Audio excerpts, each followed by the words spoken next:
What's good? It's your boy Rico, and it is raining.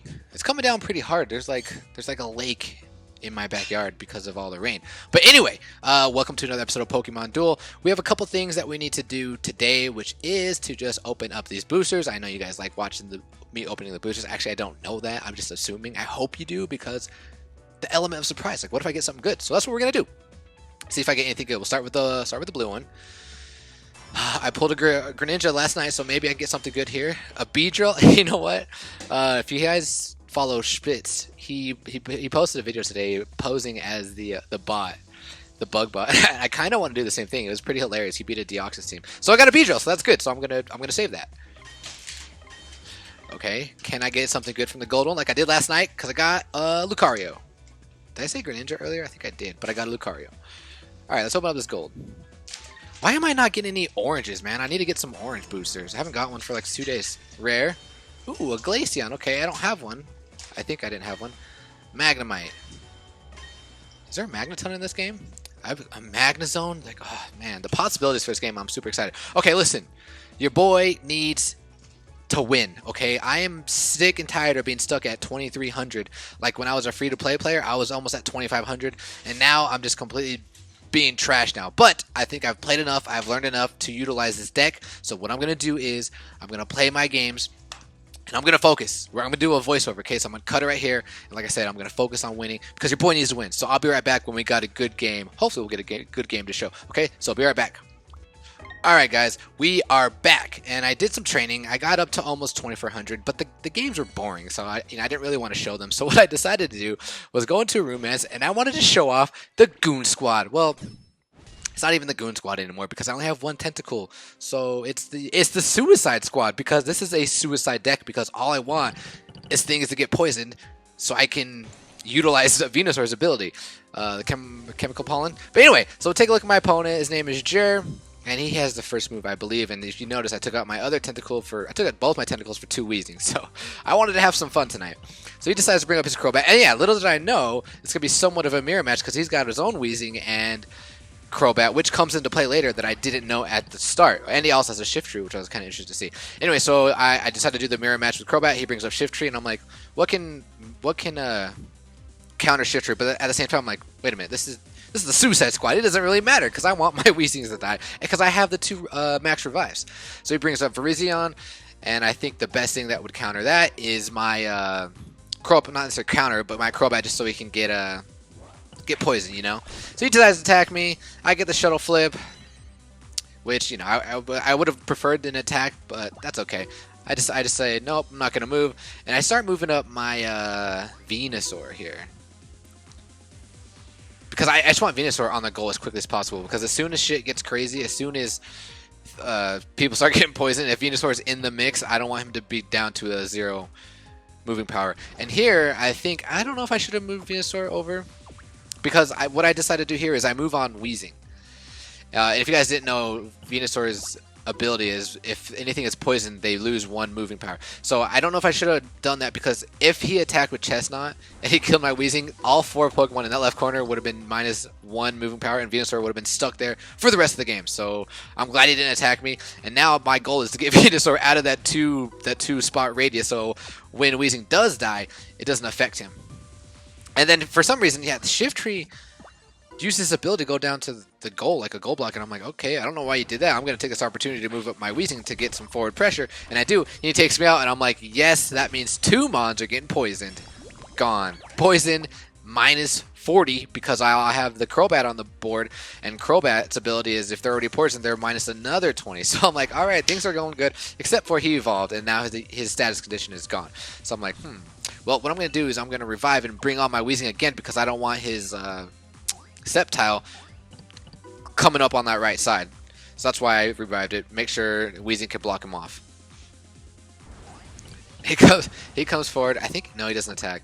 So here I'm like, okay, now that little threat's over, I'm going to move Venusaur on the goal. That way, if something happens, he's good, we're good. So I'm happy there. I think, let's do here. Moves on his Weezing, and here, I think I start moving. I don't know why I did that. I was probably just thinking of like what was the best move to do, and he moves closer to me, and he attacks me. I think he takes me out. Yeah, he takes me out, and he's poisoned. So now he's minus 40 attack, and he loses 1 moving power. And I'm like, all right, the setup was good. So here, what I decided to do is, I'm pretty sure I bring on my tentacle on the board. Yeah, I move him on the board, and I know it's risky because if they take out Wheezing, then my tentacle gets affected by Venusaur's ability. So and he gets poisoned. Everyone gets poisoned. I'm like, it's kind of a risk. So he moves forward to take my entry point. I don't know, just to do it, I guess. And I'm pretty sure he doesn't attack me. He kind of takes a minute here to figure out what he's doing. And in this deck, I'm also running 2 double chances. So I take this opportunity. I'm like, I think I take a look at his. I know he can only do 40 damage max, and I know I can do only, I think it was 70 or 80, or at least that's what I thought. But I was completely unaware of the effects of the other team's poison Pokemon. So I hit 100 damage. I was like, what? When I saw the 100, I was kind of confused. I was like, what? Why is there 100? And being a little confused by that too, I'm pretty sure I checked their mons, and I checked I'm checking Wheezing, and I'm like, what is going on? And I try to look at Tentacle's ability, but then I get attacked. And this Wheezing came through huge tonight, and I get the poison on him. So now he's -1, and his damage is -40. And I'm like, oh man. So here I'm like, all right, this move's damage is boosted by the number of Pokemon on the field that know. I'm like, okay. So because he's got his Wheezing and his Crobat, that's boosting plus 10, well, plus an additional 20 from his side. So what I decided to do here is, I realized that Sceptile's in a vulnerable spot, so I decided to max revive and move my Crobat up on the right side. See if he's falling asleep, kind of see what he's doing, see where he's at. And I think he was unaware and he attacks me with Chestnut. And I get the Spike Shield. I'm like, that doesn't matter. I'm closer to Venusaur. Venusaur already did his job. He's on the goal. Even if you take out Wheezing, Venusaur has 0 moving power, but it's fine. He's on the goal. So anyway, he was asleep. Take this opportunity. I'm like, see you later, Sceptile. You're gone. Let's see. What is he? I think, yeah, he starts moving up his Chestnut and attacks my Crobat. Takes me out, and I'm like, ooh, guess what, bro? Now you're poisoned. I got 2 mons on the board that are poisoned, 2 mons that have -1 MP. And I'm like, all right, we got this. Like, this is turning out to be good. Like, I wanted to just completely get everything on the board. Like, it would have been hilarious. But so I decided to move Crobat on the entry point, and I wanted to move my Wheezing up close to him because I wanted to do surround the Shift Tree, because Crobat and Wheezing, because Shift Tree's not poison, I don't really have a good opportunity of taking him out. The best mon to take him out would be my Tentacool. So here, I think he attacks Wheezing, or he moves up. Concentrated. Oh yeah, and I don't know why. Hold on. Is he? Yeah, I don't know why he does that, because had he missed, or had he got his attack, he would have been 51 and he would have taken out my Wheezing. I think that was just a wasted play. I don't know why he did it. I mean, he already has 2 stars on me. So anyway, besides that, I move up my Tentacle just to see if he's falling asleep again, so I can trap his Chestnut. But he's not falling asleep this time. He's aware. He's like, all right, I saw what you did the first time. Ain't gonna happen to me again. Not gonna happen to me twice. Does the right thing, moves away. So here, I think I just moved Tentacle over 1. Yeah, because I'm just trying to think. I'm like, what can I do here? How can I win this game? How can I get to that Shift Tree? I think he attacked. What does he do? I think he attacks me with. Yeah, he attacks me. Oh, he uses Tropical Energy, and I'm like, oh, totally forgot about that. Now all his mons are healed. So what I decided to do here is I moved Tentacle up on the side because like I said, I want to get Tentacle on that side to attack Shift Tree, because Tentacle has the best shot at taking out Shift Tree because of the plus 100 damage.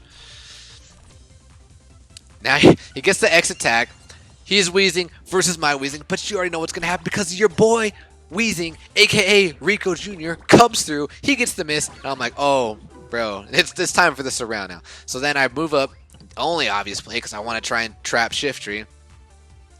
And his only play here, that's probably the best play, is move up Virizion to try and attack him. But like I said, your boy's coming through. He's poisoned him. He's like, listen, bro, Virizion, you ain't got nothing on the Suicide Squad.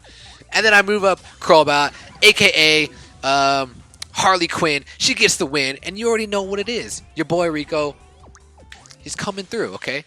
But I hope you liked that match. That match, like I said, the games I played today were boring, so I wanted to show off the Suicide Squad. So give me 1 second, because we're gonna talk about something else in a minute. But let me change. Alright guys, we are back, and what I want to do a little new segment at the end of the videos if I have questions, but I want to answer the comment question of the day. And for today, it comes in boom, boom, boom, boom. Why did you not trap Zapdos with Leafeon at 820?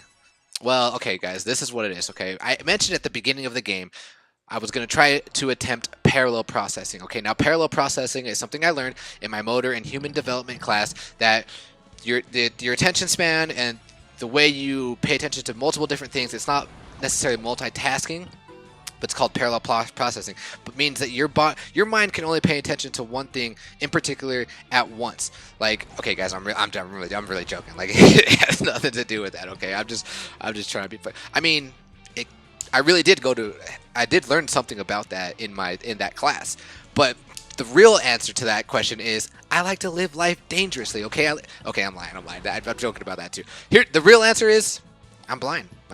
As simple as this. I didn't see it. And after you guys all like raped me on the comments, I was like, damn, I'm an idiot. No wonder why I'm a 2300 player. That's I miss so many obvious plays. Anyway, this game that we're playing, this one goes out to Drake, because Drake, you told me to be a little more aggressive with my Sceptile, so that's what I did.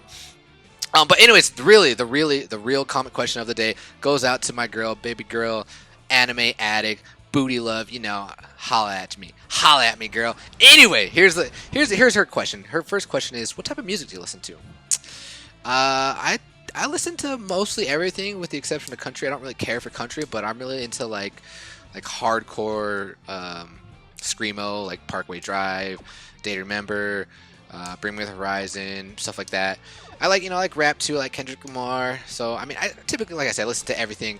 Second question: how and when did I get into Pokemon? Now I'm 27 years old. Pokemon came out when I was, I think, in 2nd grade, and ever since then, like, I just been attached. I can't say how far I got in the anime, but I don't even know. I still watch it here and there on PokemonEpisodes.org, just to, kind of catch up, because I fucking love Pikachu. And I've played every Game Boy game. Pokemon is just a part of me. Like, I got my Pikachu tattoo. Some of you don't know, I also have a Digimon tattoo. Terriermon. Any guys into Digimon? Let's move on to the next question. Favorite games. My favorite game of all time, the franchise, is Mega Man. I love Mega Man. Mega Man's, like I said, it's just, I grew up playing Mega Man, and it's just my favorite. My favorite series is Mega Man Battle Network, if any of you guys ever played that. I love Halo. I really got into competitive gaming when I started playing Halo. And that's kind of when I just kind of isolated myself away from all my friends, and I just started gaming super, super hard. And last but not least, free time. What do I do in my free time? Guys, I don't really have that much free time. I work for the government. I work on base. I work there Monday through Friday. Well, I have every other Monday off, but I do that as soon as I get off work. I'm also a CrossFit coach, constantly varied, high-intensity functional movements. That's the definition of CrossFit, okay? I'm a CrossFit coach. I do that immediately after work. I'm there for about 2 hours coaching classes, and then right after that, I come home. I make YouTube videos. Like, I started getting into it. Pokemon Duel came out, and there wasn't that many YouTubers at the time, so I was like, you know what? I'm gonna take this opportunity. I'm gonna try and grow a YouTube channel, see what happens. And so far, the response that I'm getting and the fun that I'm having doing it, it's awesome. So yeah, as soon as I come home, play Pokemon Duel, make YouTube videos, and then I'm done by like 10 o'clock, 11 o'clock, and I immediately have to go to bed. Well, I have to like prepare my meals for tomorrow, because I'm a CrossFitter. I like to eat clean. Okay, my diet's very important to me. I have my minor in nutrition. But anyway, I do that, and by the time I go to bed, it's like 11:30, almost 12, and I gotta wake up at 6 o'clock. So like, I really don't have that much free time. In my free time, like on the weekends, I just try to play Pokemon Duel. And I mean, I have a girlfriend too. That's a fucking job in itself. Like, I don't have that much free time. But anyway, guys, I hope you liked the little comic question of the day segment. Please ask me more questions. I would love to answer them after every video, and anything you want, just let me know. But anyway, guys, I hope you guys enjoyed that video. Until then, peace.